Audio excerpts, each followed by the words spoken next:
Colegio de Abogados de Málaga, pues damos a todos la bienvenida, agradecer vuestra asistencia, especialmente a nuestro invitado de hoy, el profesor don Eugenio Olmedo Peralta.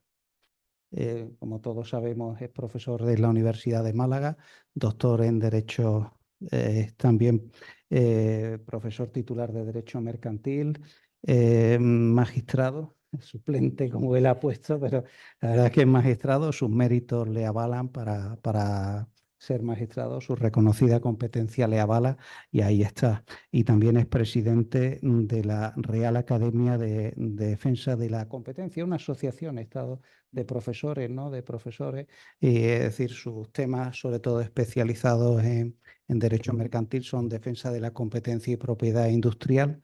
Y hoy, pues, Eugenio, nuestro profesor invitado, nos va a hablar de lo que son los contratos de distribución mercantil en esta jornada a lo largo de la tarde. Cualquiera que quiera hacer alguna pregunta por escrito, pues lo puede hacer a través del chat, y a nuestros asistentes, pues agradecerles la asistencia, que siempre es bueno tener presencia de compañeros. Así que adelante, don Eugenio. Eh, vale. Muchísimas gracias, Javier, y sobre todo gracias al Colegio de Abogados de Málaga y a la sección de Derecho Mercantil por organizar esta sesión que espero que sea de interés para casi todos. Yo lo que quiero esta tarde es compartir con vosotros algunas reflexiones sobre las principales reformas y novedades que hay en materia de contratos de distribución con carácter general. Podríamos habernos centrado en algún contrato, lo he estado discutiendo con Javier, de habernos centrado en franquicia, que es uno de los contratos que más se utilizan, o los contratos de distribución selectiva, distribución exclusiva y tal, pero creo que sería mejor ofrecer una visión más actual de cuáles son los principales riesgos, los principales problemas que se están produciendo en la práctica en distintos tipos de contratos. Así dicho, pues puede parecer que la sesión va a ser muy grande. Lo primero que voy a hacer es decir cuál es el esquema que vamos a seguir para que os hagáis un poco un orden y después explicar un poco cuál es la lógica de lo que pretendemos con esta sesión. Pues en primer lugar vamos a ver los aspectos generales de los contratos de distribución, porque claro, hablar de contratos de distribución es hablar de cualquier tipo de contrato, porque como sabéis los contratos son atípicos, se basan en lo que pacten las partes y es muy difícil encontrar un contrato de agencia puro, un contrato de corretaje puro, un contrato de concesión puro. Siempre hay elementos que se van modificando en función de lo que las partes hayan dicho. Vamos a hacer en un primer momento un barrido muy rápido sobre los contratos típicos de distribución que hay, que son la base jurídica de ellos. En un segundo lugar, la segunda parte de la exposición va a tratar sobre los cambios que se están produciendo en el mercado de la distribución, porque la distribución, el modo en el que en el mercado se producen los contratos de distribución hoy, no tiene casi nada que ver con lo que pasaba hace 10 años o hace 15 años, y seguramente lo que venga en los próximos 5 o 10 años cambie todavía más las cosas. Después nos meteremos en el análisis del nuevo régimen de los acuerdos verticales, la normativa que regula qué es lo que podemos hacer y qué es lo que no podemos hacer dentro de los contratos de distribución. Es realmente por así decirlo, la carcasa imperativa dentro de la cual podemos movernos para nuestros contratos de distribución.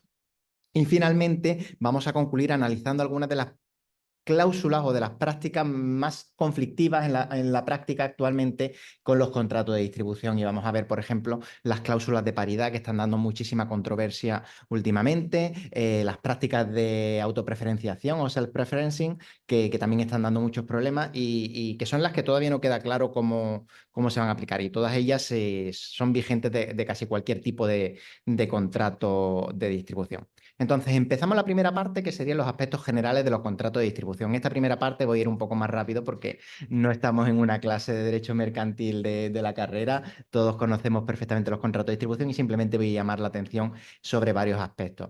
Desde la perspectiva de la clasificación en derecho mercantil, los contratos de distribución como tales normalmente se confunden entre los contratos de colaboración y los de distribución, porque realmente la categoría real serían contratos de colaboración, es decir, cuando un empresario recurre a otro empresario para que colabore con él para hacer algo.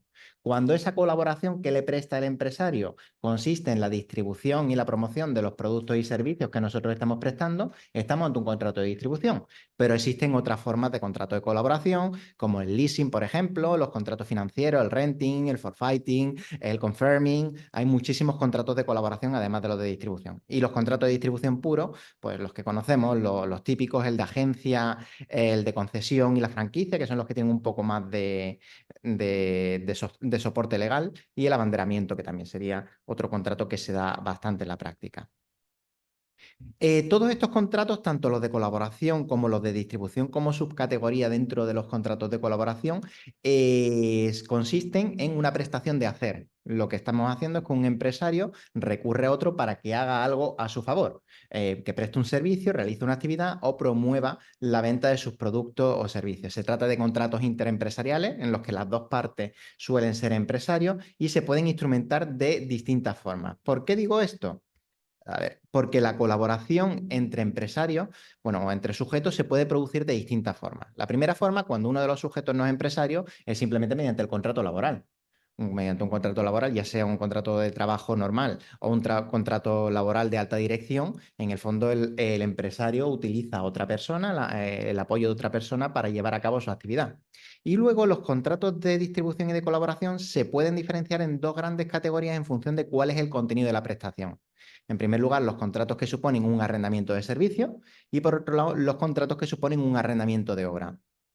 La franquicia y la distribución, que son los dos contratos típicos de distribución, o la distribución o concesión, son contratos de arrendamiento de servicio. ¿Por qué? Porque se basan en crear una relación comercial de larga duración y en la prestación de una actividad. Es decir, el franquiciado, el distribuidor, el concesionario cumple simplemente llevando a cabo la actividad que se le ha comisionado con diligencia. No es una obligación de resultados, sino que es una obligación de medios.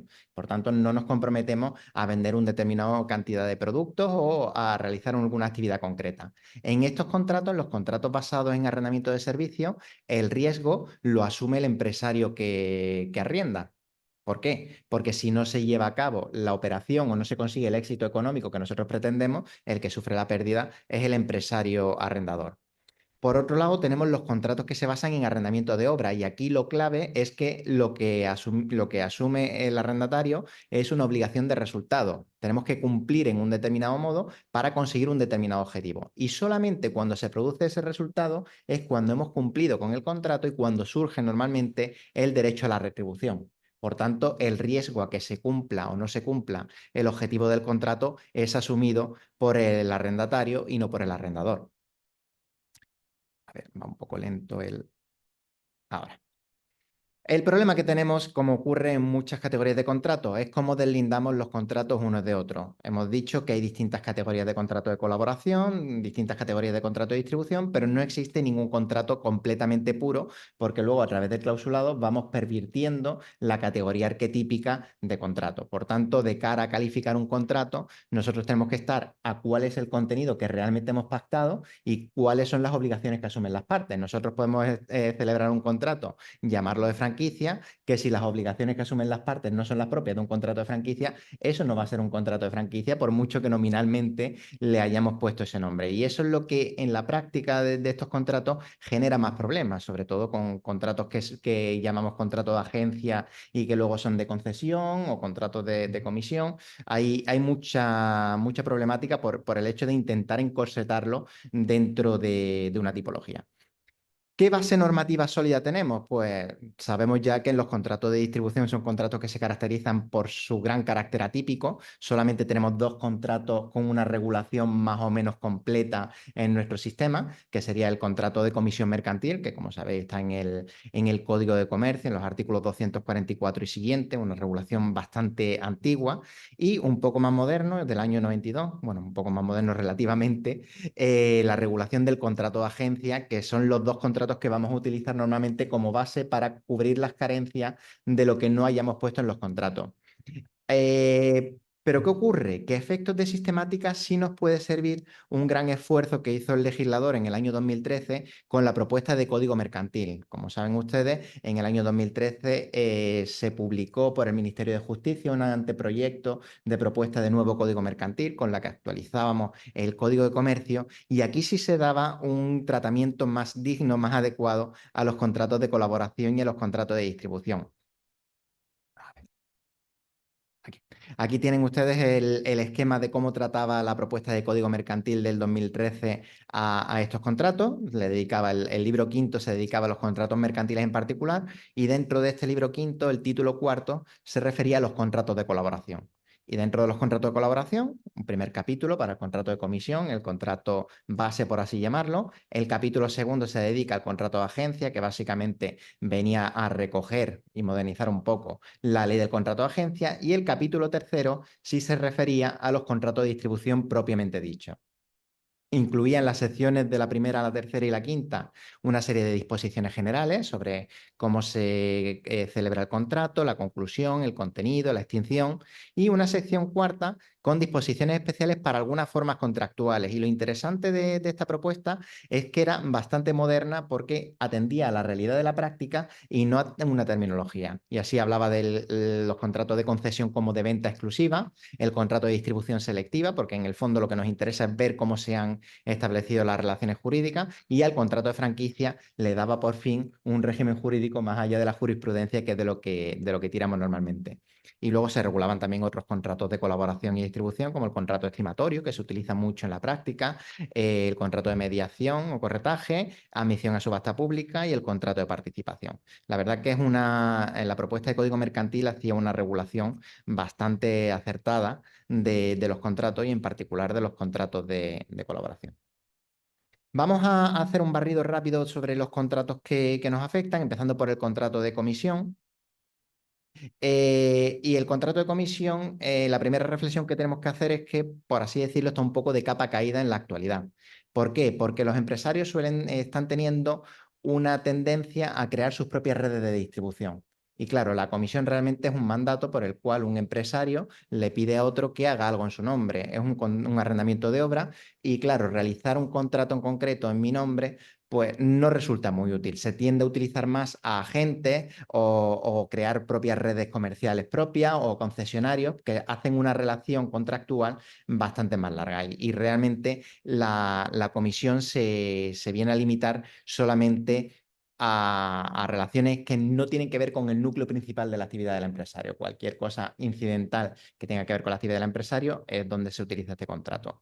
La regulación del Código de Comercio, pues en los artículos 244 y siguientes se define qué es el contrato de comisión, y se tira para ello simplemente de la definición de mandato civil.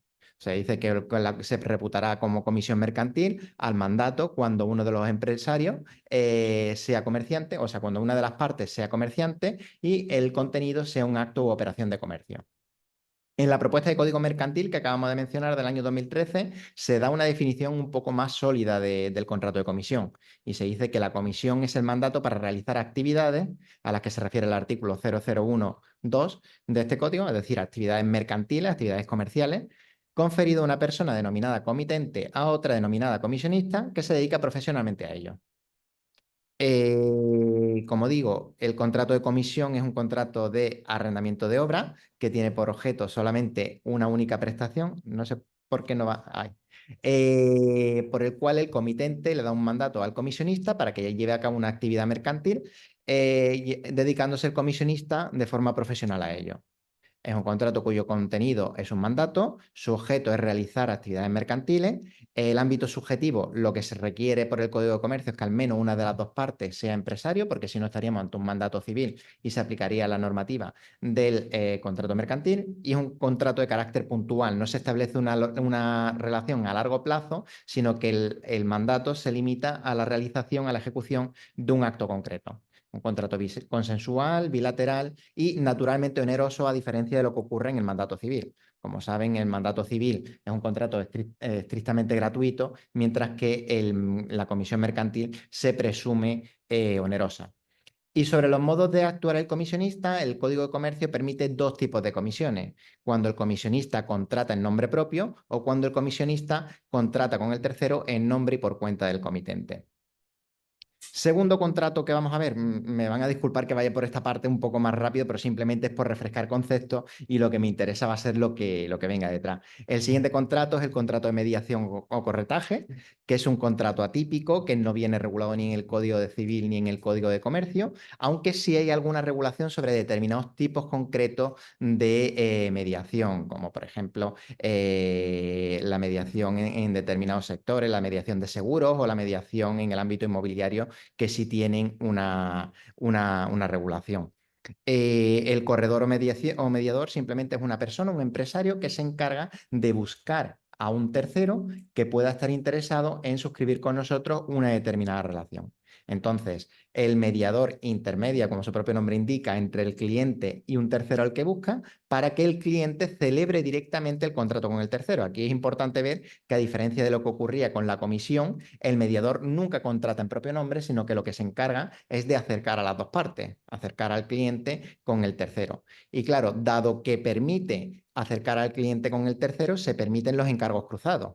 Si yo tengo a un cliente que me dice que le busque a alguien que compre un determinado producto y otro cliente que me dice que busque a alguien que venda algún producto o servicio que resulta de su interés, puedo cruzar las dos relaciones y vincular a una persona con la otra. Se trata de un contrato con carácter mercantil. En casi todos los casos, aunque la ley no diga nada al respecto, se aplica por analogía a lo que dice el contrato de comisión y, por tanto, si una de las dos partes es empresario, vamos a considerar que se trata de un contrato mercantil. Es un contrato consensual porque la ley no dice lo contrario, pero hay una excepción importantísima, que es que en la mediación inmobiliaria, todo lo que hacen las agencias inmobiliarias, sí es necesario fijarlo por escrito, sobre todo cuando haya pactos de exclusiva. Porque lo que le interesa a las inmobiliarias para tener negocios es que me dejen la venta de un determinado inmueble con un pacto de exclusiva. Y ese pacto de exclusiva sí tiene que constar por escrito. Un contrato bilateral y, al igual que el anterior, y como ocurre en casi todos los contratos mercantiles, es oneroso por su propia naturaleza. ¿Vale?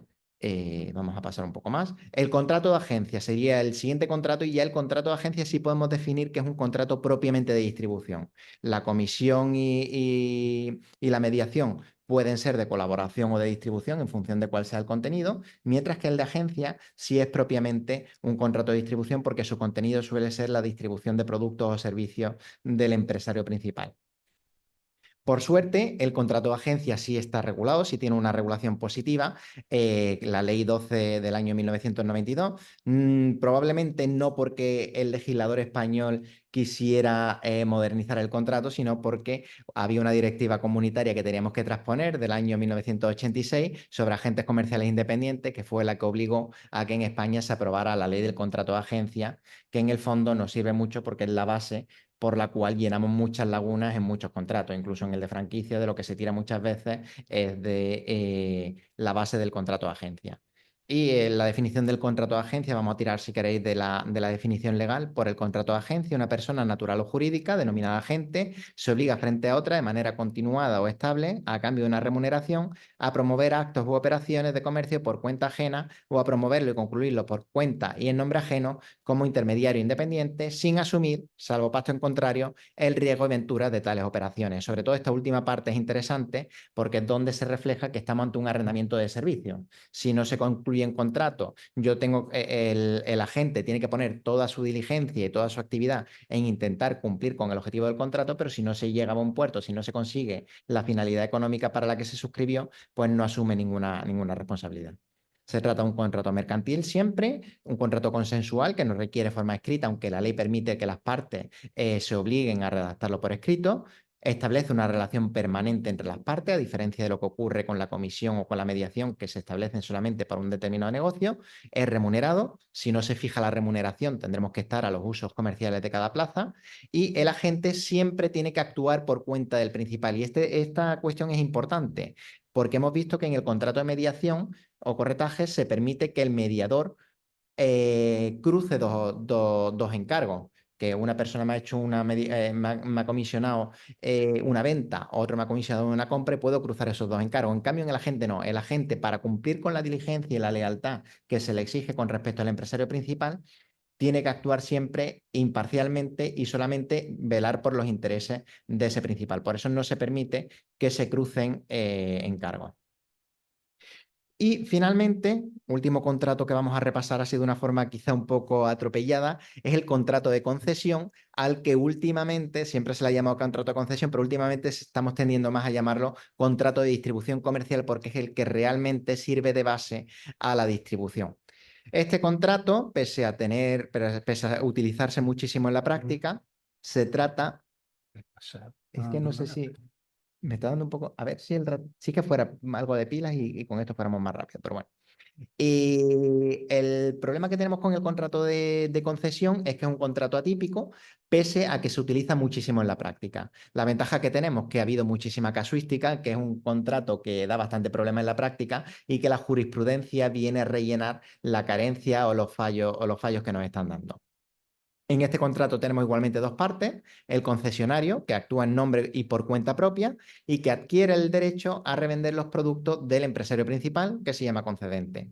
Pero ¿qué ocurre? Que en este caso el concesionario realiza una compra de los productos o de los servicios que va a distribuir y los vende por su propia cuenta.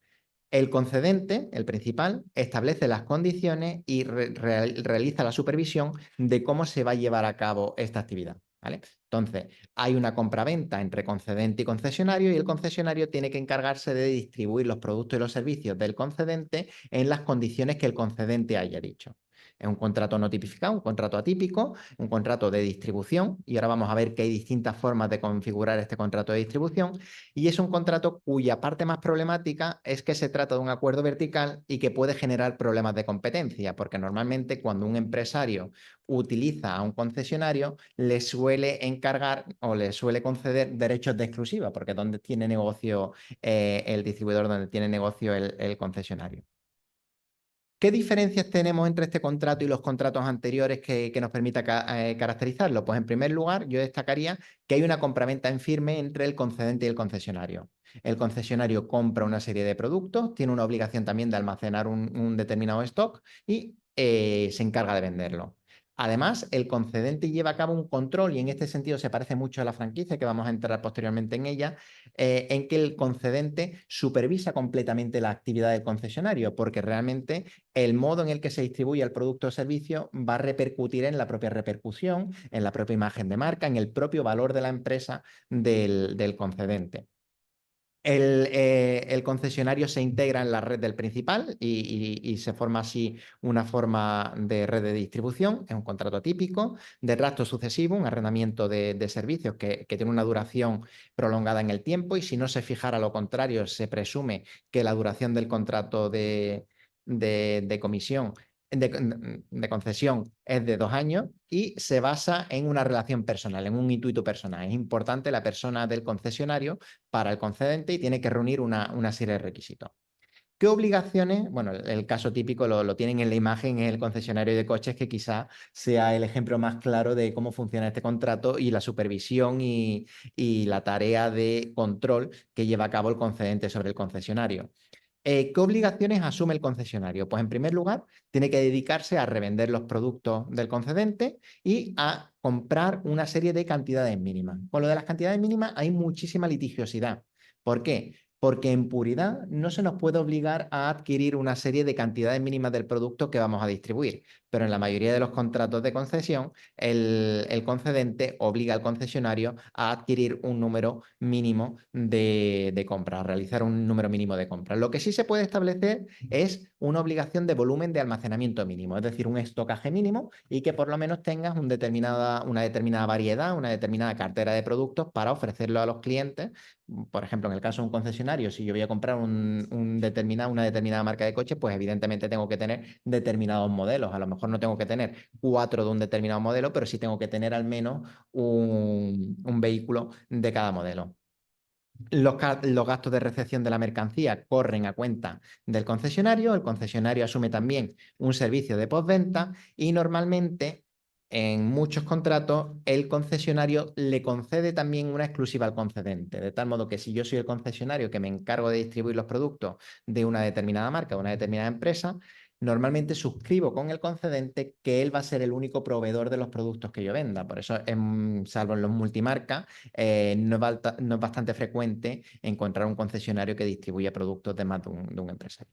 ¿Y cuáles son las obligaciones del concedente? Pues venderle al concesionario los productos en el precio pactado, y el beneficio que obtiene el concesionario es la diferencia entre el precio de venta y el precio al que compra. Y ahora un poco más adelante vamos a ver cuál es la problemática que establecen la regulación de restricciones verticales sobre el precio de reventa, porque realmente el principal, el concedente, no puede fijar el precio de reventa y es una práctica anticompetitiva la fijación del precio de reventa. Lo que podemos hacer es precios recomendados o establecer un precio máximo o un precio mínimo, pero la fijación directa del precio de reventa, aunque sea una práctica que muchas veces vemos en la realidad, teóricamente está prohibido y sería anticompetitiva. Eh, por eso no está permitido que se fije el precio de reventa. El concedente obliga a vender al concesionario los productos en los términos pactados y aquí hay un paralelismo con el contrato, no llega al mismo nivel, pero sí un cierto paralelismo con la franquicia, de que puede controlar las dimensiones que tenga el local que nosotros utilicemos, los horarios de apertura, dónde estar establecido, una serie de control sobre cómo establecer el contrato. Y además puede haber un pacto de exclusiva, normalmente de carácter territorial y con unas limitaciones temporales. Y finalmente el último contrato de distribución al que vamos a hacer alusión es el contrato de franquicia. El contrato de franquicia yo diría que es un contrato atípico, aunque no es desconocido en la normativa. Si hay un artículo y un reglamento que mencionan el contrato de franquicia, el artículo 62 de la Ley de Ordenación del Comercio Minorista nos da una definición del contrato de franquicia. Simplemente nos dice que la actividad comercial en régimen de franquicia es la que se lleva en efecto en virtud de un acuerdo o contrato por el que una empresa franquiciadora cede a otra denominada franquiciada el derecho a la explotación de un sistema propio de comercialización de productos o servicios. Y aquí estamos, como dice esta propia definición, ante un tipo de distribución más elaborado. Porque a diferencia de lo que ocurre con la concesión, aquí no le estamos vendiendo unos productos para que los revenda o para que los distribuya, sino que estamos transmitiéndole al franquiciado un sistema de comercialización de productos y servicios. Es decir, estamos transmitiendo mucho más. Por eso en el contrato de franquicia tiene tantísima importancia el know-how, la imagen de marca y sobre todo que lo que estamos vendiendo es una idea de negocio o lo que estamos transmitiendo al franquiciado es un modelo de negocio que funciona y que se ha probado anteriormente por el franquiciador que tiene éxito. La segunda parte de este artículo de la Ley de Ordenación del Comercio Minorista simplemente se refiere a las formalidades precontractuales de que antes de la celebración del contrato de franquicia se tiene que ofrecer toda la información que posteriormente desarrolla el Real Decreto. Hasta hace poco había también una obligación de inscripción de la franquicia en el registro de franquiciadores, pero la ley Ómnibus se encargó de modificar esa parte y se modificó ese aspecto del Real Decreto 201-2010, que es el Real Decreto al que me he referido, el reglamento al que me he referido, por el que se regula el ejercicio de la actividad comercial en régimen de franquicia. Entonces, el objetivo que tiene el contrato de franquicia, colocar en el mercado final una serie de productos y servicios. En este sentido, es igual que el contrato de concesión, pero aquí lo que asume el franquiciado es un sistema propio de comercialización, es decir, un modelo de negocio que ya existe, que ya funciona y por el cual voy a obtener una serie de beneficios y asumo, por así decirlo, un menor riesgo de mercado porque se presume que el negocio que yo estoy recibiendo la franquicia ya funciona previamente. ¿En qué consiste la actividad de franquicia? Pues el franquiciador cede al franquiciado la explotación de una franquicia sobre un negocio o actividad mercantil que él primero ya desarrollaba con suficiente experiencia y éxito. La jurisprudencia ha establecido eso, que para que estemos ante un contrato de franquicia, en cierta medida, hay que demostrar que el negocio ya funcionaba o que el modelo de negocio ya se había puesto en práctica y tenía un cierto éxito. No podemos lanzar una franquicia de un modelo o sobre un negocio que no hayamos experimentado en la práctica. No, la franquicia no puede ser el primer paso, sino que hemos montado ya un determinado negocio y queremos expandirlo, queremos distribuirlo, y ahí es cuando utilizamos la franquicia como modo de distribución. Eh, a través del contrato de franquicia se permite la explotación de esa idea, de ese modelo de distribución en un mercado determinado, y esto es fundamental para que una franquicia funcione, el que se me dé una exclusiva territorial, que se me dé un ámbito territorial en el cual yo sea el único distribuidor de ese producto, a cambio de una contraprestación financiera que, como saben, pueden ser directa o indirecta en función de cómo fijemos el canon. El canon puede estar establecido mediante un pago único o mediante un porcentaje de venta o una combinación de ambas. Aquí la libertad contractual es plena en este sentido. ¿Y en qué consiste el sistema de franquicia o qué es lo que adquiere el franquiciado? Pues el franquiciado adquiere, como hemos dicho, un modelo de distribución, adquiere un modelo de negocio que ya funciona y ello me permite utilizar una denominación, un rótulo, una marca, unos derechos de propiedad intelectual e industrial, la presentación uniforme de los locales. En el fondo, la idea que persigue a través del modelo de franquicia es que da igual al negocio franquiciado al que nosotros vayamos, que el cliente piense que está yendo a la misma empresa. Por eso se trata de fomentar una uniformidad. El elemento central para conseguir esto, el know-how, el conjunto de conocimientos y dentro de estos conocimientos tiene mucha importancia los secretos empresariales, las técnicas de organización, la propia imagen, el flagship store, por ejemplo, que es la forma de representar o la forma visual que tiene un determinado negocio. Y el franquiciador tiene además que prestar asistencia comercial, técnica o ambos tipos de asistencia durante la vigencia del acuerdo. Y además, el franquiciador puede llevar a cabo una actividad de supervisión. ¿Por qué? Porque aunque el franquiciado me haya comprado la franquicia y tenga el derecho a ejecutar la franquicia, si esa franquicia no está funcionando adecuadamente, el que sufre el daño reputacional es el franquiciador y el franquiciador le interesa o tiene además la obligación de velar por el interés de todos sus franquiciados. Si yo tengo franquiciado mi negocio en Málaga, en Granada y en Almería y en Málaga está funcionando mal y están deteriorando la imagen de marca, el franquiciador tiene que promover que eso funcione para evitar perjudicar a los otros franquiciados en otros ámbitos territoriales. Y junto a esto hay un tipo además especial de franquicia que todos la conocen, que es la franquicia maestra, que es aquella por la cual el franquiciador le concede a un franquiciado la posibilidad de subfranquiciar, por así decirlo, dentro de un determinado territorio. Esto ocurre sobre todo con grandes internacionales, grandes empresas internacionales que quieren expandirse a determinados países. Por pensar en algún ejemplo, Dunkin' Donuts, cuando se estableció en España, pues creó una franquicia maestra a Dunkin' España, que fue la que se encargó posteriormente de conceder la franquicia de cada una de las tiendas individuales que se iban abriendo. A ver. Y respecto al contenido de la franquicia, pues normalmente la aparejamos siempre a productos de cadenas de restaurantes, comida rápida y tal, pero hay muchísimos tipos de franquicia cuyo contenido no tiene por qué ser exclusivamente la tienda minorista abierta al público. Por ejemplo, tenemos las franquicias industriales que lo que permiten es que en un determinado territorio el franquiciado fabrique el determinado producto con unas determinadas características. Es el caso de las embotelladoras. La embotelladora de Coca-Cola en España lo que es un franquiciado de Coca-Cola Company, que es la que le permite para un determinado territorio en España fabricar Coca-Cola y funciona mediante el sistema de franquicia. Luego tenemos lo que serían las franquicias de distribución. Todas las franquicias se dedican a la distribución, pero las propiamente llamadas franquicias de distribución en las cuales el franquiciador actúa simplemente como una central de compra, una central de venta. Es el caso, por ejemplo, de supermercados como el supermercado Día. Los supermercados Día funcionan mediante un régimen de franquicia y lo que hacen es que Día como franquiciador actúa como central de compra y de distribución de los productos y cada uno de los franquiciados adquiere los productos que va a vender en su establecimiento a ese franquiciador y se encarga de la distribución. Y finalmente la franquicia de servicios, que es el prototipo que tenemos todo en la cabeza, franquicia de tintorería, de comida rápida, de cualquier tipo de prestación de productos y servicios que es así. Las obligaciones del franquiciado y el franquiciador, pues prácticamente hemos hablado ya de ellas por no detenerme mucho. Pegamos un salto y entramos así en la segunda parte, que ya sí es bastante más novedosa y no es tanto de recordar conceptos, que sería considerar todos estos contratos, las distintas configuraciones que podemos darle a nuestros contratos de distribución en la actualidad y ver cuál es el régimen que se ha modificado en los últimos años.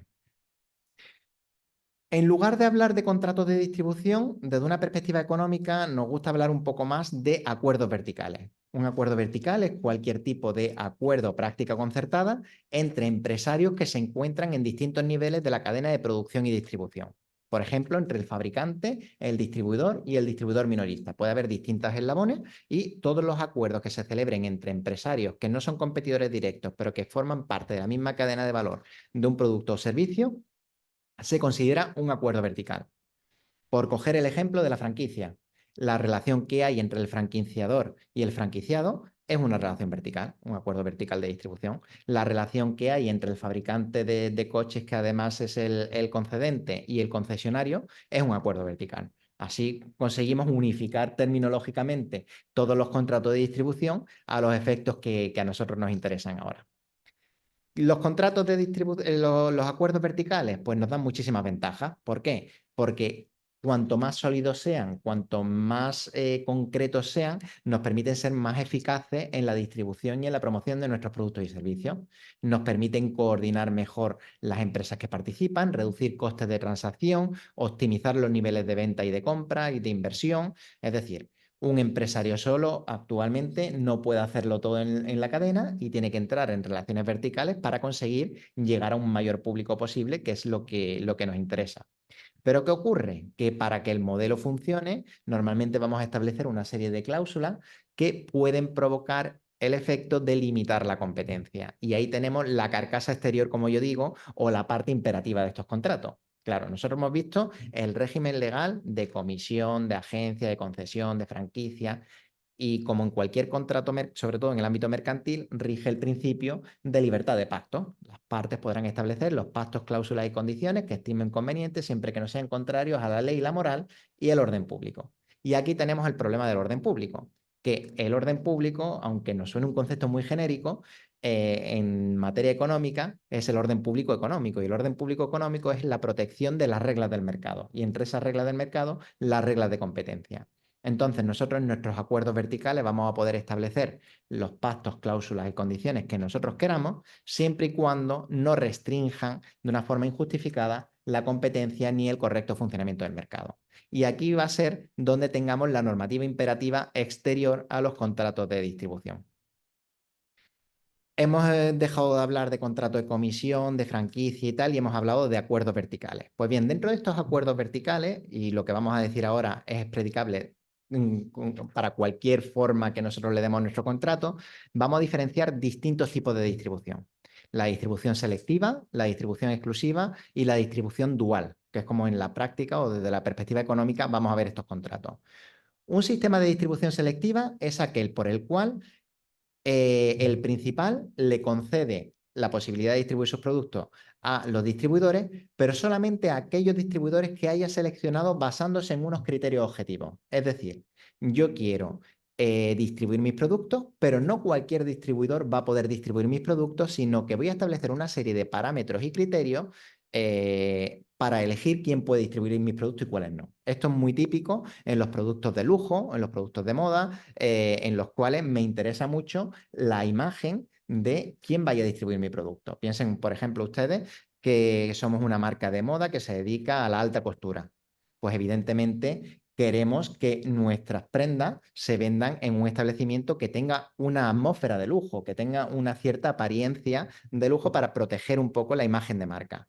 Por eso, los contratos de distribución selectiva son aquellos en los que el principal elige a sus distribuidores teniendo muy en cuenta una serie de criterios y solamente los que cumplan esos criterios pueden distribuir los productos. La segunda categoría, distribución exclusiva. La distribución exclusiva es cuando un determinado producto o servicio solamente va a ser distribuido por el propio empresario que lo ha fabricado o como máximo por 5 distribuidores que este empresario haya elegido. Por ejemplo, los productos de Apple. No en todos los sitios, en Carrefour no me venden productos de Apple, sino que solamente en aquellos a los que le hayamos concedido la exclusiva van a poder hacerlo. Y para diferenciar cuándo estamos ante una exclusiva y cuándo no, la normativa establece que exclusiva es cuando o solamente el propio empresario lo distribuya o como máximo 5 compradores, 5 distribuidores por un ámbito geográfico. Y finalmente tenemos, y estos suelen ser bastante problemáticos por un tipo de práctica que vamos a ver al final de la presentación, lo que llamaríamos la distribución dual. La distribución dual es aquella que se produce cuando el propio empresario vende directamente sus productos, pero al mismo tiempo utiliza otros distribuidores. De tal modo que si yo quiero comprar ese producto o ese servicio, puedo ir directamente al empresario principal o puedo comprarlo a través de un distribuidor. Por ejemplo, las habitaciones de hotel. Yo puedo contratar una habitación de hotel contratando directamente con el hotel en concreto, o bien acudiendo a una agencia de viaje, o bien acudiendo a una plataforma de distribución de habitaciones de hotel. Y estos contratos de distribución dual, como digo, van a tener bastante problema. A ver si pasamos. Otro concepto que me interesa que destaquemos, porque la normativa gira bastante en torno a él, es la diferenciación entre ventas activas y ventas pasivas. Y es que la actividad de distribución tiene dos vertientes. La vertiente que normalmente persigue el principal es que nuestro distribuidor haga ventas activas, es decir, que lleve a cabo una iniciativa, que adopte una iniciativa para la distribución y promoción de nuestros productos y servicios. Por ejemplo, yo me encargo de hacer publicidad del producto que quiero vender. Yo abro un establecimiento al público. Yo me encargo de difundirlo para captar a los clientes. Este tipo de ventas activas son las que vamos a intentar restringir desde la perspectiva del derecho de la competencia, de tal modo que si yo le doy una exclusiva a un determinado concesionario para vender, para que sea el único que pueda vender coches de Mercedes en la provincia de Málaga, las ventas activas en Málaga, el único que va a poder hacerlas va a ser ese concesionario. Pero frente a las ventas activas, tenemos lo que son las ventas pasivas. Las ventas pasivas son aquellas en las que la iniciativa no la lleva el distribuidor, sino que la lleva el cliente. Es decir, nadie me ha mandado a mi anuncio, nadie me ha mandado publicidad, nadie ha intentado que yo compre con esa empresa, pero yo, buscando por internet, indagando, buscando información, descubro que un determinado distribuidor vende ese producto más barato. ¿Y qué problema pasa con las ventas pasivas? Que no se pueden limitar. Les voy a poner un ejemplo para que lo vean claramente. En un contrato de concesión, el caso de concesionarios de vehículos. Si a mí me dan la exclusiva para vender los vehículos de una determinada marca en la provincia de Málaga, yo no puedo hacer ventas activas fuera de mi ámbito territorial de exclusiva.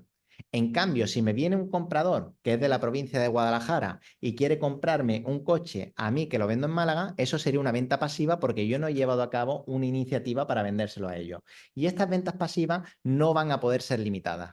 De tal modo que cuando establezcamos el régimen de exclusividad y de distribución territorial, que en el fondo es lo que nos interesa en los contratos de distribución, tenemos que diferenciar eso, que las ventas activas sí podemos limitarlas, sí podemos establecer restricciones, mientras que las ventas pasivas no se pueden limitar. Por ejemplo, si ustedes descubren que un determinado producto se vende más barato en cualquier otra parte del territorio de la Unión Europea, pueden comprarlo y no puede haber ninguna restricción, con independencia de que le hayan dado una exclusiva al distribuidor de ese producto. ¿Cuál es el marco legal que tenemos para estos acuerdos verticales? ¿Cuál es y digo nuevo marco legal porque la mayoría de las normas o las normas más principales no tienen ni siquiera 5 años? Pues los acuerdos verticales se basan en una norma, en el reglamento del 2022-720, que es el reglamento de exención por categoría para acuerdos verticales. Y además este reglamento se complementa con unas directrices de la Comisión Europea en las que nos dan la explicación. A ver, voy a explicar un poco por si no están muy familiarizados con el derecho de la competencia. El artículo 101 del Tratado de Funcionamiento de la Unión Europea y el 1 de la Ley de Defensa de la Competencia prohíbe aquellos acuerdos que restrinjan la libre competencia, ya sean acuerdos verticales o acuerdos horizontales. Pero nos dicen que determinados acuerdos que pueden restringir la competencia pueden ser exencionados. Es decir, que aunque tengamos aunque ese acuerdo produzca el efecto de limitar la competencia, si se reúnen ciertas circunstancias, pueden salvarse de esa prohibición y pueden ser válidos. ¿Y cómo concretamos qué acuerdos son válidos? Pues una de las formas para concretar qué acuerdos son válidos son precisamente los reglamentos de exención por categoría. Y este reglamento precisamente es un reglamento de exención por categoría, que nos dice que cuando nosotros celebramos un acuerdo vertical que restrinja la competencia, qué prácticas van a estar permitidas y qué prácticas no van a estar permitidas. Las que nos digan que está permitida, las salvamos de la prohibición de prácticas anticompetitivas y el resto sí van a estar prohibidos por las prácticas anticompetitivas. Lo vamos a ver ahora con un poco más de profundidad. La segunda norma que quiero destacar es el reglamento 2019-1150, el reglamento P2B, Platform to Business. Este reglamento se basa en, o tiene como objetivo regular la equidad y la transparencia entre los usuarios profesionales de servicios de intermediación en línea. Vamos a poner un poco en contexto, aunque ahora después entremos un poco más adelante en este tema.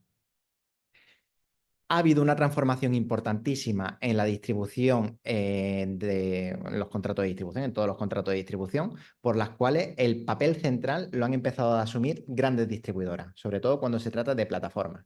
Les pongo un ejemplo. El sector hotelero o el sector turístico. Hasta hace 10 años, si nosotros queríamos comprar un paquete turístico, íbamos a una agencia de viajes. Pero ¿qué ocurre actualmente? Que han surgido grandes plataformas digitales, sobre todo Booking o Trivago, de este tipo de plataformas, que han cogido un protagonismo central en el sistema. ¿Y qué problema ha provocado esto?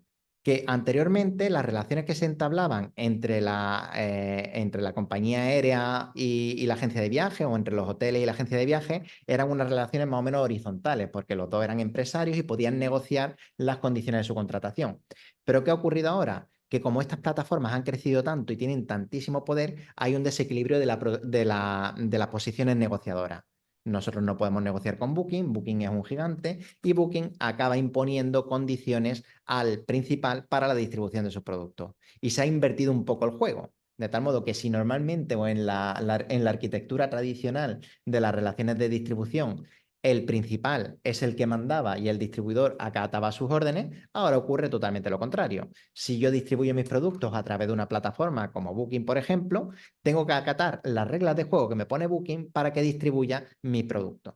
Y esto he puesto el ejemplo de las habitaciones de hotel, pero piensen ustedes en cualquier producto de consumo con Amazon. Si yo quiero distribuir mi producto de consumo, tengo que utilizar Amazon.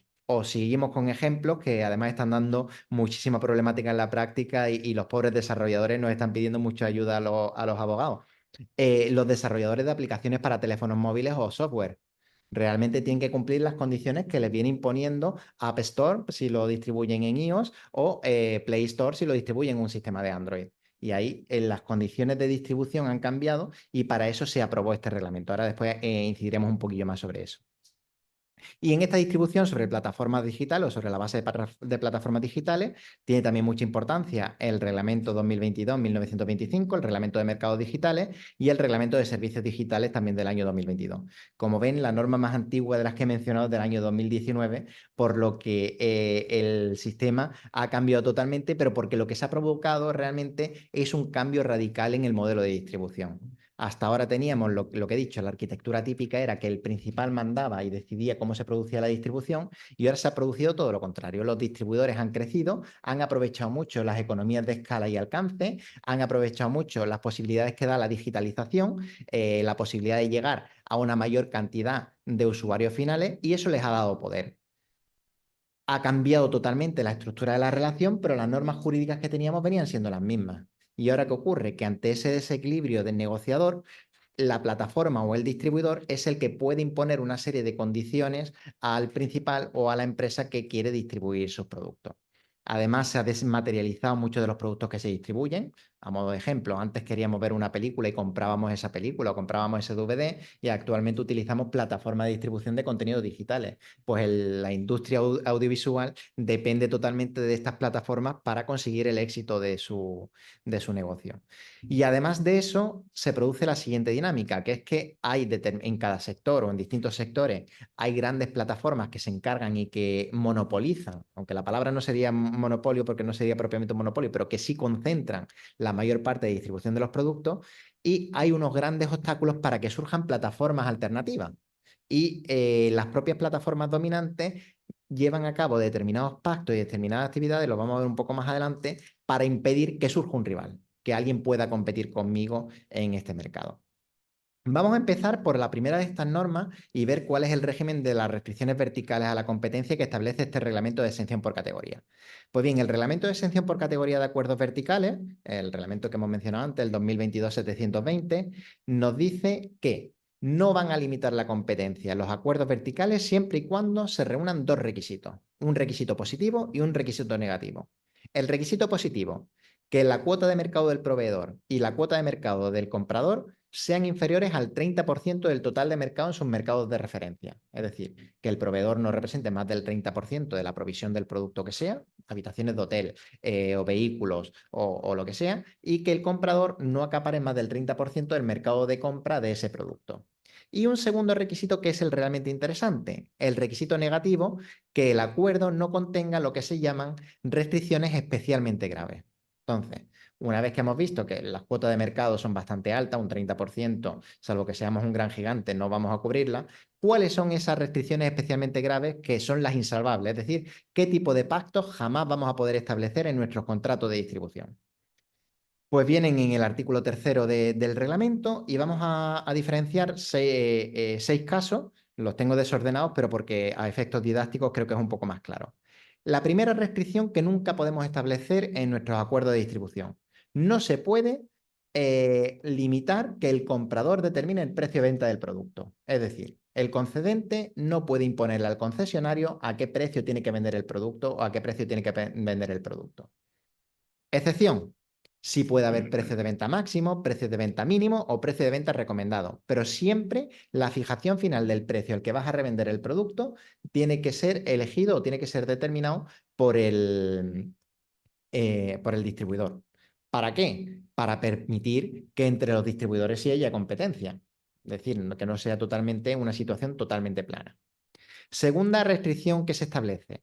Salvo para los sistemas de distribución exclusiva o selectiva, los que ya mencionamos anteriormente, que tienen un artículo propio que vamos a dejar para la siguiente diapositiva, se considera una restricción especialmente grave limitar el territorio. Claro, ¿cuándo podemos limitar el territorio? Cuando tengamos un sistema de distribución exclusiva o un sistema de distribución selectiva. En los demás sistemas de distribución que no tienen el carácter exclusivo y no tienen un carácter selectivo, no vamos a poder limitar el territorio o los clientes a los que puede atender cada uno.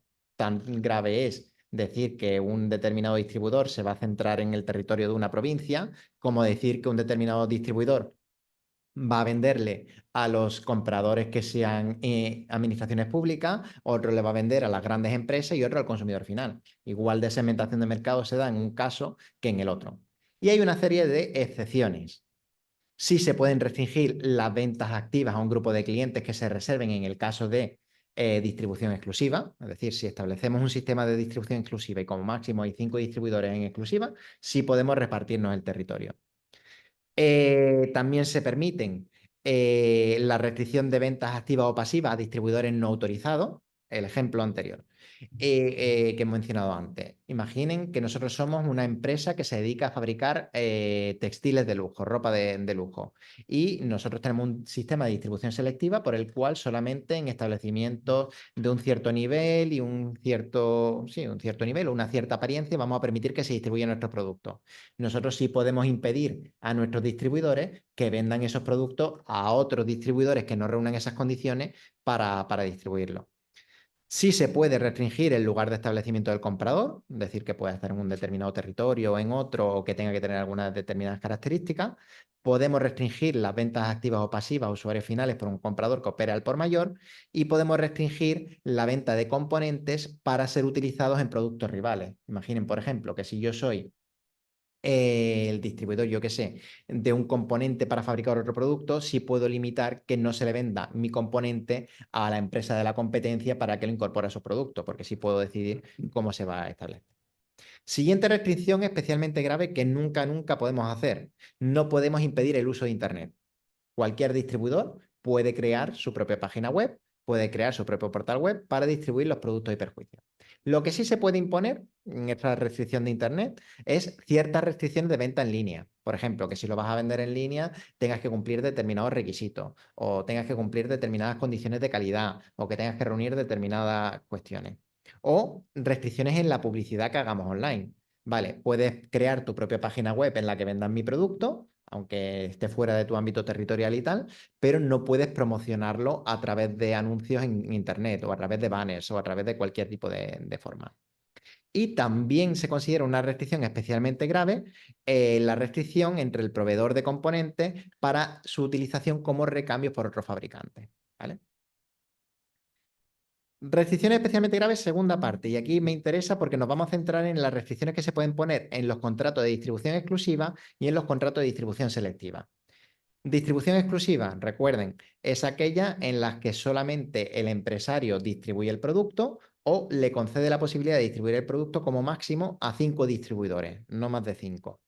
En este caso, se considera una restricción especialmente grave limitar el territorio, salvo cuando se trata de ventas activas a un máximo de 5 distribuidores, cuando se trate de ventas activas o pasivas a distribuidores no autorizados, el mismo caso de antes, cuando se restrinja el lugar de venta de establecimiento, el del distribuidor exclusivo, cuando se restrinjan las ventas activas o pasivas a usuarios finales por distribuidores exclusivos mayoristas y restricciones de ventas pasivas o activas para la incorporación de productos como piezas. Y en los sistemas de distribución selectiva, además de estos mismos casos, mismos 5 casos que acabamos de decir, se restringen los suministros cruzados, es decir, Si yo soy un distribuidor autorizado y otra empresa es otro distribuidor autorizado, no nos pueden prohibir que entre nosotros nos cambiemos nuestro suministro. Imaginen que un distribuidor autorizado ha hecho una compra de un determinado lote especialmente grande, le sobran piezas y se lo quiere revender a otro distribuidor autorizado. Como los dos distribuidores autorizados pueden venderlo, ese contrato no se puede restringir. Y tampoco se pueden restringir las ventas activas o pasivas a usuarios finales por parte de miembros del sistema de distribución selectiva minorista. Estos son los casos, así dichos y explicados, son un poco complejos porque hemos ido un poco rápido, pero cuando lo ven en el reglamento se ven bastante claros. Esas son las restricciones especialmente graves. Y luego hay una serie de restricciones que tampoco están permitidas, es decir, que también quedan prohibidas, pero que no se consideran restricciones especialmente graves. Es decir, no podemos llevarla a cabo, pero en este caso si nosotros incurrimos en estas restricciones, no significa que automáticamente estemos restringiendo la competencia. Les pongo el primer ejemplo que creo que es el más visual. Están prohibidas las cláusulas de no competencia con una duración indefinida o con una duración superior a 5 años. ¿Significa eso que toda cláusula de exclusividad superior a 5 años esté automáticamente prohibida? No. Tenemos que ver el resto del contexto económico del contrato para ver si realmente estamos afectando a la competencia en el mercado. En principio, si está por debajo de los 5 años, vamos a tener una presunción, vamos a tener lo que se llama un puerto seguro de que esa cláusula es válida. Por encima de esos 5 años, no se trata de una restricción especialmente grave de las que acabamos de ver, pero sí está prohibida. Entonces, para ver si realmente está prohibida o no, tenemos que ver el resto de condiciones en el mercado. Y lo mismo con la segunda restricción que también tiene interés, que sería la prohibición de competencia una vez terminado el contrato. Lo hablaba antes con Javier, que es lo que ocurre cuando se finaliza un contrato de franquicia. Y lo normal es que se establezca un pacto de no competencia durante un determinado plazo de tiempo. Pues el reglamento establece ya claramente que como máximo esa duración de ese pacto de no competencia puede durar un año. Y además se tienen que reunir una serie de condiciones que no pueda competir para bienes o productos competidores. Es decir, que si yo había adquirido una franquicia de restaurante, no puedo montar en el mismo local, en el mismo terreno, un restaurante que sea competidor directo con el que se me franquició. Y además es importante que para que esa cláusula sea válida, resulte indispensable para proteger el know-how y el resto de elementos del contrato de franquicia. O sea que tiene una serie de restricciones, es válido hasta un año porque en el fondo hay que proteger la inversión que se hace en el contrato de franquicia, pero hay de reunirse esos requisitos. Si yo monto una actividad competidora, pero en un local distinto o no me quiero aprovechar de la reputación que ya tenía, pues no se me puede prohibir de ninguna manera. También se considera una restricción que está prohibida, la prohibición a los miembros del sistema de distribución selectiva de vender marcas de otros proveedores. Por ejemplo, el Corte Inglés se encarga de distribuir los productos de una determinada marca de lujo. No me puede imponer esa marca, no me puede imponer Dior o Armani que no distribuya productos de Chanel. No pueden imponerme los competidores que pueda distribuir, salvo en el caso, perdonen que vuelva a lo de antes, de los concesionarios en exclusiva, que es la propia lógica del contrato. Y finalmente, y en esto vamos a dedicarle 5 minutos al final de la presentación, la prohibición de cláusulas de paridad. Las cláusulas de paridad son cláusulas por las cuales el distribuidor, no el principal, sino el distribuidor, le impone al principal que le tiene que vender el producto al mejor precio del mercado, que le tiene que garantizar el mejor precio de mercado. El caso típico, que es el que ha dado toda la polémica y en el que vamos a entrar un poco más adelante, es el caso de Booking. Booking le imponía a los propietarios de los hoteles que sí, que yo te distribuyo tus habitaciones de hotel, tú puedes utilizar mi plataforma, pero me tienes que garantizar que el precio más bajo por noche de habitación de hotel esté en mi página web. Eso, por así decirlo, si pensamos desde la perspectiva del consumidor, desde la perspectiva del usuario, es fantástico. Me garantizan que comprar la habitación, que contratar la habitación de hotel a través de Booking me va a garantizar el mejor precio, pero genera unos problemas económicos importantísimos. Y es que ni siquiera el propio hotel puede vender esa habitación más barata de la que establece Booking. Y el segundo lugar, que es por lo que Booking establece esa norma, que no va a haber ninguna plataforma competidora con Booking, porque si Booking nos garantiza a todos que el precio más bajo va a estar en su plataforma, ¿para qué vamos a utilizar Trivago? ¿Para qué vamos a utilizar una plataforma competidora? Si yo sé que va a ser más caro que utilizando Booking. Y por eso está prohibido y ahora veremos el régimen especial que tienen estas prohibiciones. Una vez visto esto, ¿Qué ocurre cuando el distribuidor es una plataforma digital? Vamos a empezar a hablar de Amazon, vamos a empezar a hablar de Booking, vamos a empezar a hablar de cualquier plataforma. Y no piensen solamente en esta, sino incluso la plataforma desde la que yo descargo aplicaciones en mi teléfono móvil. Prácticamente casi todos los productos y servicios hoy en día se están distribuyendo a través de plataformas. Los intermediarios o el distribuidor tradicional que teníamos en los contratos de distribución ya no es un distribuidor, ahora es una plataforma. Ahora es una empresa que opera a nivel digital, que es la que se encarga de proveerme el producto. Yo antes iba para comprar un determinado producto al Corte Inglés o iba a una determinada tienda y ahora voy directamente a Amazon, veo la oferta de distintos vendedores y compro el producto que yo quiera. Entonces, la premisa de partida es que ha cambiado el modelo de distribución y todo se ha plataformizado, todo gira en torno a una plataforma, a una gran empresa, que además esa plataforma o esa empresa presta servicios añadidos a los que hacía el distribuidor tradicional. Y es que si nosotros íbamos a un distribuidor tradicional, íbamos a un Corte Inglés, íbamos a un concesionario, íbamos al negocio, al distribuidor que quisiéramos, podíamos ver el producto, podíamos utilizarlo, pero no teníamos unos servicios adicionales como, por ejemplo, comparadores de precios, o no teníamos un sistema de feedback o de rating en el que se muestren las opiniones de anteriores consumidores. Nosotros vamos a comprar cualquier cosa a un negocio y vemos si nos gusta o no nos gusta, pero no tenemos la opinión de alguien que haya comprado anteriormente ese producto diciendo que se rompe a los 2 días o que no es compatible con algo. Y todo eso es lo que le da un valor mayor a la plataforma como distribuidor que no tienen los distribuidores tradicionales. Además, a efectos económicos, pues tienen unas economías de escala brutales, el coste marginal es cero. Por ejemplo, para Booking, ofrecer habitaciones de un nuevo hotel o no ofrecerlas, el coste adicional para el negocio es cero. En cambio, si nosotros tenemos un establecimiento abierto al público y queremos ofrecer productos de otro proveedor, pues cada vez que metemos un proveedor más, necesitamos 5 metros cuadrados más o 10 metros cuadrados más. Y se crean una serie de ecosistemas que también son importantes al respecto. Aquí tienen otra vez resumido el marco jurídico que tenemos, el reglamento de mercados digitales, el reglamento de servicios digitales, el reglamento de datos, el reglamento de gobernanza de datos, el reglamento Platform to Business, que es en el que nos vamos a centrar. Y aquí en este reglamento Platform to Business, que es en el que se regulan las condiciones de equidad y transparencia para los usuarios profesionales de servicios de intermediación en línea, es donde se establecen las principales relaciones. ¿Por qué? Vamos a pensar en primer lugar, aunque ahora veamos las obligaciones específicas que establece la norma, cuál es la lógica de esta norma. Y la lógica de esta norma es que la plataforma ha ganado muchísimo peso y que los propios empresarios dependen de las plataformas para el éxito de su negocio. Imagínense ustedes que tienen un hotel maravilloso y estupendo y que su hotel está en Úbeda, en Baeza, en cualquier ciudad fantástica de las que tenemos y que quieren vender sus habitaciones de hotel. El único modo de hoy en día para vender, para garantizarnos que se van a vender casi todas las habitaciones es utilizar una plataforma digital. Las plataformas lo saben y abusan de esa posición. Abusan de la dependencia que tiene el empresario de las grandes plataformas para distribuir sus productos. Otro caso que está dando mucha problemática y estoy viendo muchas consultas al respecto.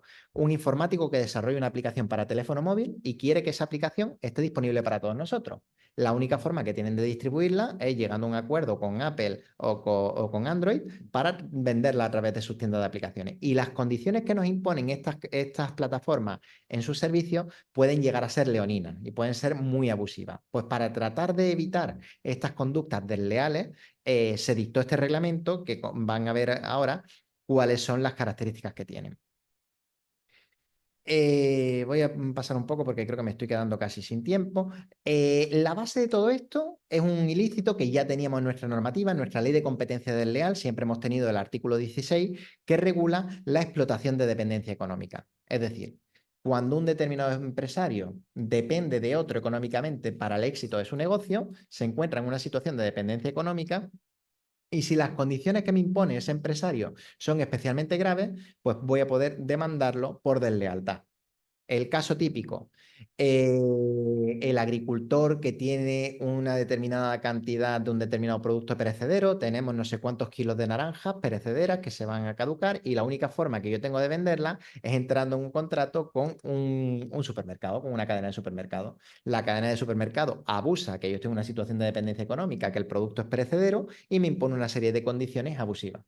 Pues eso siempre ha estado prohibido en el artículo 16.2 de la Ley de Competencia Desleal como relación de explotación de dependencia económica.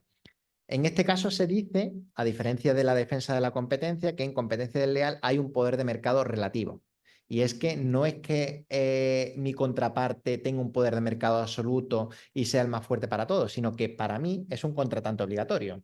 El caso que ponía antes, el productor de naranja que quiere vender sus naranjas necesita a ese distribuidor en concreto porque es el único que me puede comprar los 200.000 kilos de naranjas que yo tengo ahora mismo que me van a caducar.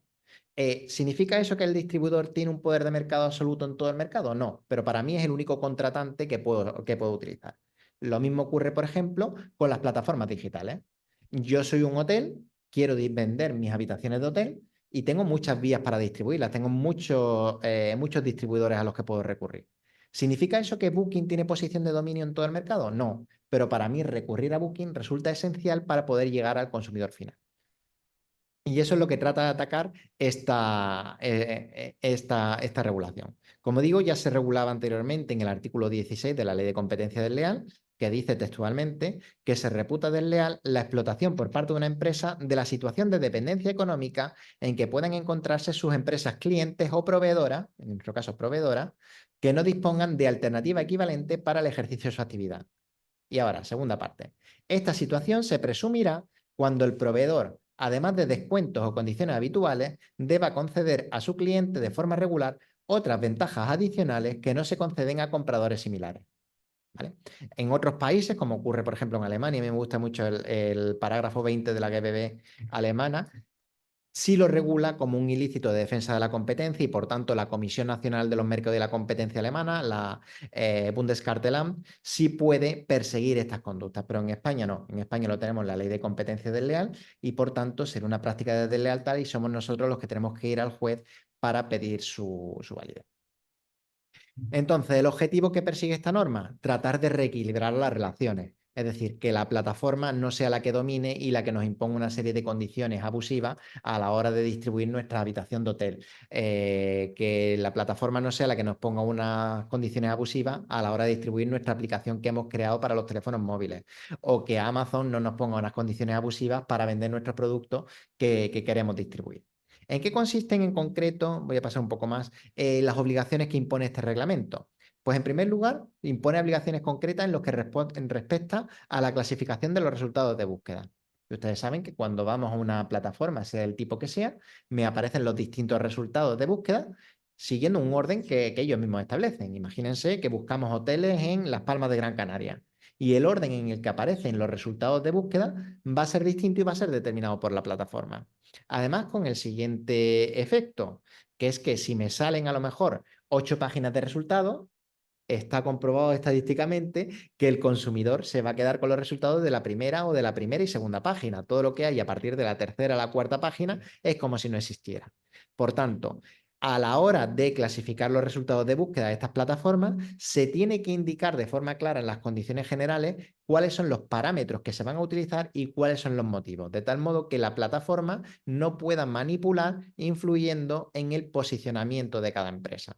Imaginen, por ejemplo, el caso de Amazon, que para buscar, yo qué sé, botellas de agua, yo vendo botellas de agua a través de Amazon, siempre aparece mi marca, aparece mi empresa en la 8ª página. ¿Por qué? Si soy del producto con mayor calidad, con mejor precio, me tiene que indicar de forma clara cuál es el posicionamiento, cuál es el parámetro que se utiliza. Y en el caso de que se modifiquen estos criterios, se tienen que anunciar. Otra cuestión que se regula en este reglamento, la posibilidad de ofrecer bienes y servicios auxiliares.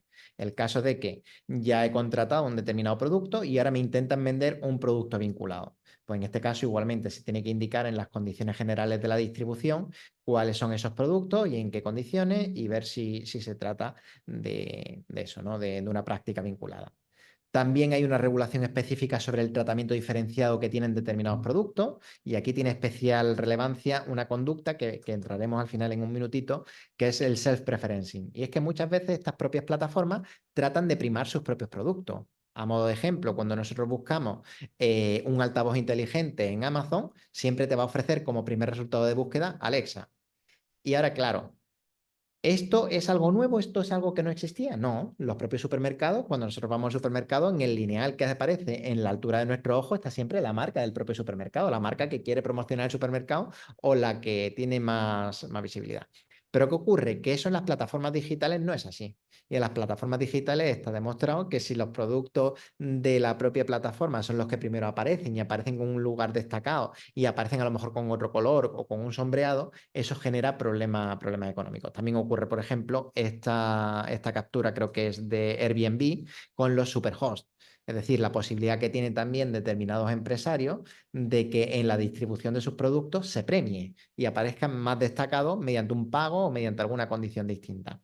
Pues bien, todo eso tiene que ser transparente y es importante avisar al consumidor final que esta oferta ha salido la primera, pero porque me están pagando por ello. Y si ustedes lo miran, en los últimos 3, 4 años se ha empezado a hacer eso. Y cuando nosotros buscamos algo en Amazon, si es de los productos promocionados, aparece indicado expresamente promocionado o artículo que ha comprado la suscripción premium. Y luego te salen el resto de resultados de búsqueda. Otra cuestión especialmente problemática en la que voy a saltarlo porque ahora vamos a verla con un poco más de profundidad. La imposición de restricciones a ofrecer condiciones mejores en otros medios. Y esto quizás es lo que más problemas están dando. Los distribuidores grandes, no solamente plataformas, sino también grandes distribuidores, están empezando a fijar en los contratos que el proveedor no pueda darle mejores condiciones a ningún otro distribuidor. ¿Y qué objetivo se persigue con esto? Pues con esto se persigue echar del mercado a los demás distribuidores. ¿Por qué? Porque si yo garantizo que soy el que mejor precio va a ofrecer e impido que el proveedor venda ese producto a un precio menor a través de cualquier otro distribuidor, estoy asegurándome que voy a ser el que domine el mercado. Y otra cuestión especialmente interesante cuando el distribuidor opera en la vía digital o cuando el distribuidor opera a través de plataformas, el uso de los datos. Y es que, claro, Amazon no solamente es un distribuidor que recibe órdenes de compra y vende los productos, sino que además procesa toda esa información y ve las tendencias y analiza las tendencias. Y Amazon descubre que cuando en un determinado mercado están aumentando las ventas o están aumentando los ingresos de ese mercado, aprovecha esos datos y desarrolla su propio producto en ese sentido. Se ha demostrado, hay varias investigaciones en Estados Unidos al respecto, que cuando un desarrollador de una aplicación de teléfonos móviles quiere distribuirla a través de la tienda de aplicaciones de Apple o a través de la tienda de aplicaciones de Android, lo primero que hacen Apple y Android es analizar esa aplicación. Y si ven que esa aplicación va a tener mucho éxito, la creación que yo he hecho me la van a copiar. Claro, es una práctica completamente desleal de expropiación, no, o sea, de explotación de del esfuerzo ajeno. Yo he desarrollado una aplicación informática en la que he creado una utilidad que anteriormente no existía y como tengo que asumir que la plataforma la verifique para poder distribuirla, la plataforma me la copia y queda impune. Pues todo eso se prohíbe como práctica desleal a través de este reglamento. Y ya casi para terminar, vamos a ver algunas de las prácticas que a mí más me preocupan en esta forma de distribución a través de grandes distribuidores, sobre todo cuando son distribuidores digitales. Y la primera de ellas, porque es la que más casuística está dando, aunque se inició en el ámbito de los hoteles y de los ebooks, se está extendiendo prácticamente a todos los sectores, son las cláusulas de paridad o también llamadas cláusulas de la nación más favorecida. Las cláusulas de paridad, por explicarla de una forma clara, son aquellas cláusulas en las que el distribuidor le impone al empresario que sí, que yo distribuyo tus productos, que tú puedes utilizar mi plataforma, que tú puedes utilizar mi servicio, pero tienes que garantizarme que en ningún otro sitio se va a poder vender este producto más barato que en el mío. Claro, desde la perspectiva del, como hemos dicho antes, de la perspectiva del cliente último, esto es fantástico, porque a mí me garantizan que si voy a una determinada plataforma o voy a un determinado distribuidor, puedo tener el precio más barato que haya en el mercado. Fantástico. Pero ¿qué se consigue como efecto secundario? Que cualquier otro distribuidor salga del mercado. Esto desde la perspectiva del derecho de la competencia, desde la perspectiva del orden público económico, es una barbaridad, porque nos estamos quedando con distribuidores monopolistas. Se están quedando con que realmente, si no se hace nada al respecto, el día de mañana vamos a tener como distribuidores Amazon para productos físicos, Apple y Android para aplicaciones digitales, Netflix para productos audiovisuales y poco más, porque se van a imponer esta serie de condiciones. Pero, ¿qué ocurre o cuál es el sentido de estas cláusulas de paridad? Pues el sentido de las cláusulas de paridad es que las plataformas como distribuidores, para poder prestar sus servicios, han llevado a cabo una inversión previamente. Vamos a pensar, por ejemplo, en el caso de Booking y la distribución de habitaciones de hotel a través de Booking. Yo tengo un hotel y empiezo a comercializar mis habitaciones a través de Booking. Y Booking me presta el servicio de promocionar mis habitaciones. Vale. ¿Desde qué momento Booking obtiene un beneficio? Pues Booking solamente obtiene un beneficio cuando mi habitación efectivamente es contratada a través de la plataforma. Si la habitación no se contrata a través de la plataforma, no obtiene ningún beneficio por la venta de mis habitaciones. Pero para que Booking pueda existir y para que Booking pueda establecerse, son necesarias una serie de inversiones. Es decir, Booking no sale de la noche a la mañana, sino que es necesario el diseño de una página web, es necesario el desarrollo de una serie de actividades de promoción, es necesario que todo el mundo conozca Booking y una actividad publicitaria. Pues todo eso requiere una inversión, al igual que en cualquier distribuidor. O sea, ¿por qué el Corte Inglés me cobra más o me saca mejores condiciones para distribuir mis productos físicos que cualquier otra tienda que me venda al por menor? Porque la imagen o el esfuerzo que ha hecho el Corte Inglés en crear la infraestructura es mayor que el del otro. Y estas cláusulas de paridad, estas obligaciones de que las mejores condiciones de venta se concedan a una determinada empresa, a una determinada plataforma, tienen esa justificación: amortizar la inversión que el distribuidor ha hecho en la creación de toda la infraestructura que viene al respecto. Vale, con respecto al régimen de las cláusulas de paridad, vamos a diferenciar dos tipos de usuarios, por así decirlo: los distribuidores o las plataformas normales y las que se llaman GAFAM, o lo que se llamaría, según la terminología del Reglamento de Mercados Digitales, gatekeepers. Los gatekeepers son los distribuidores digitales que la Comisión Europea ha designado como tales. Y actualmente solamente Google, Amazon, Facebook, Apple, Microsoft y TikTok han sido las únicas que por ahora se han designado como guardianes digitales. La semana pasada se concluyó una investigación por la cual iban a ver si Twitter se consideraba también un gigante digital, y no se ha considerado gigante digital. Realmente es una norma que solamente vincula a estas 6 grandes empresas digitales. Pues bien, para estas 6 grandes empresas digitales, el Reglamento de Mercados Digitales les prohíbe absolutamente utilizar este tipo de cláusulas. Y dice el Reglamento de Mercados Digitales que se prohíbe la obligación de permitir a los usuarios profesionales ofrecer los mismos productos o servicios a usuarios finales a través de servicios de intermediación en línea de terceros a precios o condiciones que sean diferentes a los ofrecidos a través de los servicios de intermediación en línea del guardián de acceso. Es decir, si yo he sido designado como guardián de acceso, como gatekeeper, yo soy Google, yo soy Amazon, no puedo imponerle a las empresas que venden sus productos a través de mi plataforma que no vendan los productos más baratos en otros lugares, lo que en otros fuera de los mercados digitales sí sería posible. Caso paradigmático del que estamos hablando, el de la distribución de habitaciones de hoteles, que es en torno al cual se ha generado toda la controversia. ¿Qué es lo que hace realmente una plataforma de distribución de habitaciones de hotel como Booking? Pues no solamente te permiten la contratación, no solamente hacen la distribución final, sino que hacen también un importante servicio preventa. Y es que nosotros estamos planificando, por ejemplo, un fin de semana y en primer lugar vemos el destino al que queremos ir y nos ofrece un listado de todas las posibilidades que hay de alojamiento. Y además nos permite clasificarlo en función de precio y nos permite clasificarlo en función de opiniones de los clientes. Y todo eso nos está prestando un valor añadido que no nos presta un distribuidor anterior. Y ese valor añadido tiene un coste, y un coste de establecimiento que el distribuidor lícitamente quiere recuperar. ¿De qué forma puede recuperar el distribuidor esa inversión? Pues garantizándose que finalmente se van a contratar los servicios a través de su producto. Por tanto, la plataforma presta unos servicios precontractuales de forma gratuita, que se prestan antes de la celebración de contrato, y solamente cuando se celebra el contrato, cuando realmente se reserva la habitación de hotel a través de la plataforma, es cuando surge el derecho a la retribución.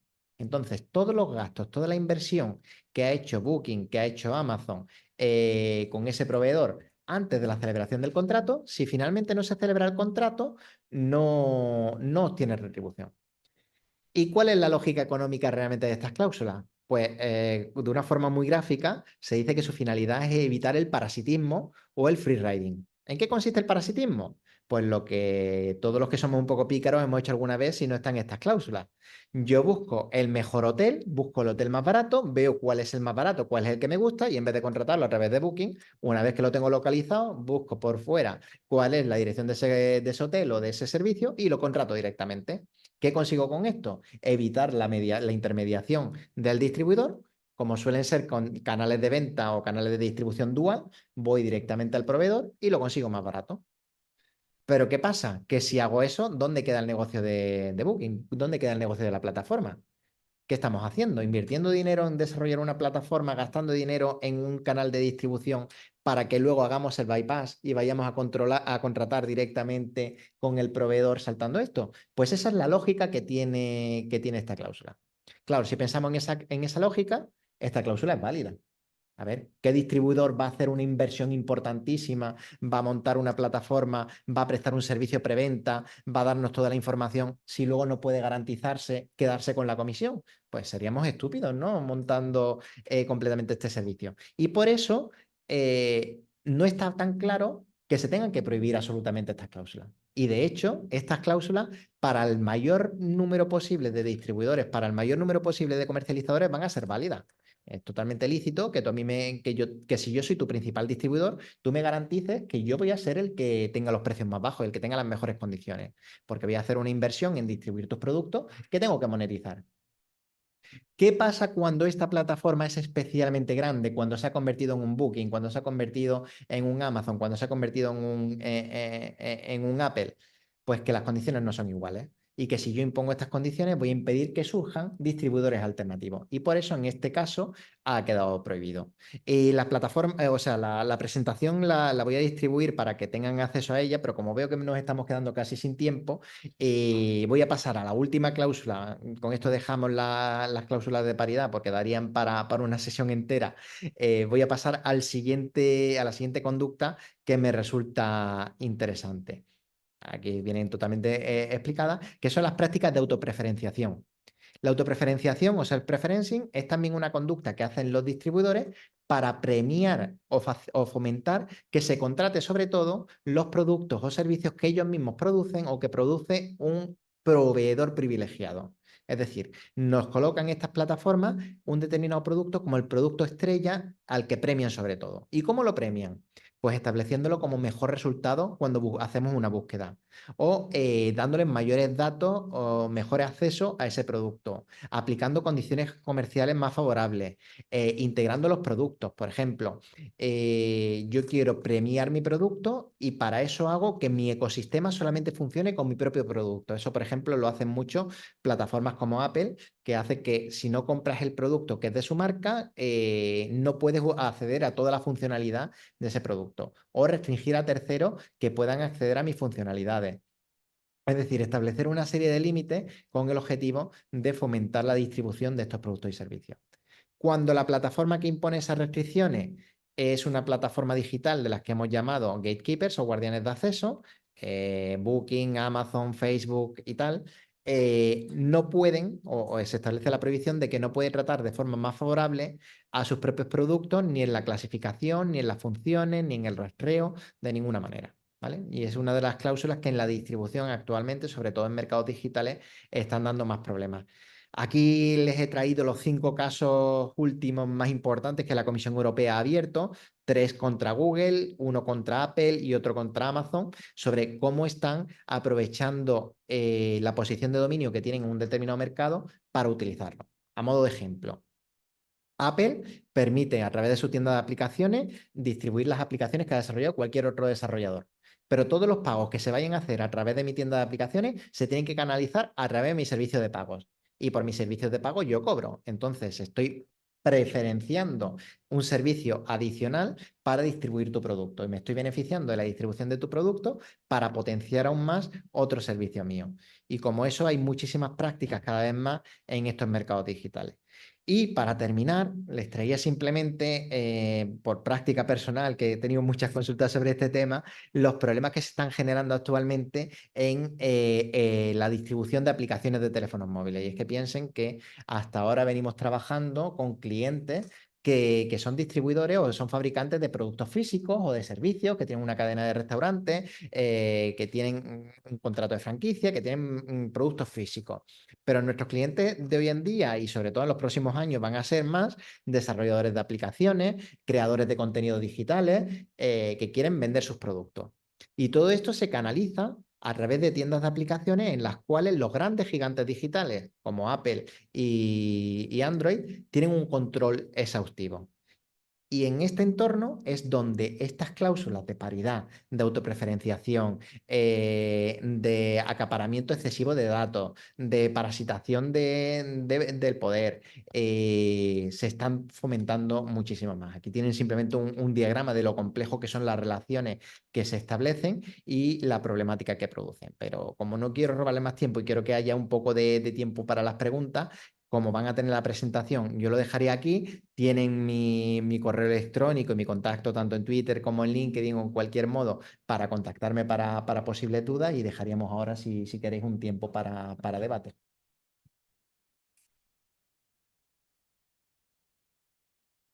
La verdad que la técnica nos supera, nos pone retos para los abogados porque tenemos estas nuevas fórmulas de contratación, estas nuevas problemáticas que tenemos que estar ahí.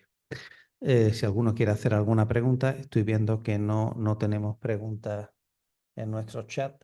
Yo si acaso lanzo una cosilla, es decir, me preocupa un poco de esto la prueba. Es decir, cómo el abogado nos buscamos una prueba de que nos están haciendo una práctica por un motor de búsqueda, que nos están retrasando, que no nos ponen tal. Esto como en algún caso práctico que haya estudiado, ¿cómo, dónde tenemos que acudir o cómo nos buscamos para darnos cuenta de que esto seguro que a lo mejor no lo están haciendo y no nos damos cuenta? ¿Cómo Claro, detectamos? ese es el gran problema, que sobre todo cuando el distribuidor es una plataforma digital, pues no tenemos información. Para tratar de frenar esa falta de información, el reglamento P2B, al que me he mencionado anteriormente, establece una serie de obligaciones brutales de dar publicidad a las condiciones generales de la contratación. Y tienen una obligación de transparencia, por ejemplo, a la hora de decir cómo van a clasificar los resultados de búsqueda. Pero hay otros casos en los que nuestro cliente va a estar totalmente desprotegido. El ejemplo que ponía antes, desarrollamos una aplicación para teléfono móvil, tenemos a nuestros ingenieros trabajando en desarrollar una aplicación súper chula que tenga muchas funcionalidades durante 3 o 4 meses, la queremos distribuir a través de Apple Store y ahora llega Apple, la estudia, la analiza para poder distribuirla para que no haya riesgos de seguridad y me la copian. Y ahora, ¿cómo demuestro yo, gran problema que vamos a tener? Que Apple no estaba desarrollando, porque Apple su defensa va a basarse en que ya estaba trabajando en esa línea de negocio anteriormente y claro, dos invenciones paralelas no hay ningún problema. Además, tenemos que pensar que el software en España, lamentablemente, y en la Unión Europea, lamentablemente, se protege mediante derecho de autor y no mediante patente. Yo un software no lo puedo patentar y no tengo un derecho de exclusiva sobre eso, solamente tengo derecho de exclusiva sobre la apariencia visual. Imagínense, yo que sé, que desarrollamos una aplicación que me permite geolocalizar algo y utilizar algo que a nadie se le había ocurrido. Tengo una protección sobre la imagen, sobre cómo he creado la interfaz de mi aplicación, pero si me la copian, puedo ir por la vía de la competencia desleal. Pero el problema de la prueba es brutal, porque Apple va a intentar escudarse en, ya estábamos desarrollando nosotros esa vía de negocios, y vosotros sois una empresa pequeñita, yo soy una empresa grande y mis ingenieros llevan trabajando en esto varios años y por eso hemos desarrollado una aplicación que es mejor que la tuya. Y nos quedamos totalmente desprotegidos. Por eso, y pese a que estemos en derecho mercantil, que es un derecho siempre dispositivo, en el que la autonomía de la voluntad prima sobre todo, en que no hay muchas normas imperativas, es imprescindible en mercados digitales, Y ante aquí es estos gigantes, imprescindible. unas normas imperativas. Hay un régimen jurídico en el que se le ponga una serie de obligaciones y se le ponga una serie de cortapisas, porque de lo contrario van a hacer una serie de condiciones y van a imponer una serie de condiciones brutales. Y sobre todo, una reflexión de fondo que yo dejaría y que quiero que a las personas que han asistido al seminario se les quede, que es que ha cambiado radicalmente la arquitectura de las relaciones de distribución, que anteriormente el grande era el productor del producto, era BMW y tú eras el concesionario y BMW establecía las condiciones de ese contrato de distribución. Ahora no. Ahora yo soy la plataforma, el distribuidor es el grande y es el que impone las condiciones porque el que tiene poder de mercado. Hasta ahora, ¿eso qué pasa? Pasa en habitaciones de hotel, pasa en servicios digitales, pasa en venta de productos de consumo. Pero dentro de poco, ¿quién no nos dice que la compra de coches se vaya a hacer también a través de una plataforma y que sea el distribuidor el que le imponga a BMW y a Mercedes una serie de condiciones? Es que se está dando la vuelta total por el desequilibrio de relaciones de poder. El derecho mercantil, cuando las relaciones son horizontales, no se mete a controlar los pactos y las cláusulas que se establezcan, pero cuando hay un desequilibrio de posiciones es cuando imperativamente tenemos que entrar. Y como ocurre siempre, la realidad va por delante del derecho y ahí es donde tenemos que estar. Es muy interesante lo que tú has cuestionado anteriormente de cómo lo probamos. Y ahí seguramente sea donde tengamos que empezar a incidir. Es que estamos totalmente desprotegidos ante gigantes digitales y ante ámbitos tan etéreos como qué prácticas están haciendo online o cómo funciona el algoritmo por el cual una plataforma me clasifica los resultados de búsqueda. Pues mire usted, eso es la caja negra de un avión. Sabemos que está ahí, pero nadie sabe interpretarla.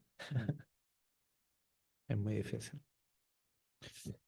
Bueno, pues alguna pregunta más.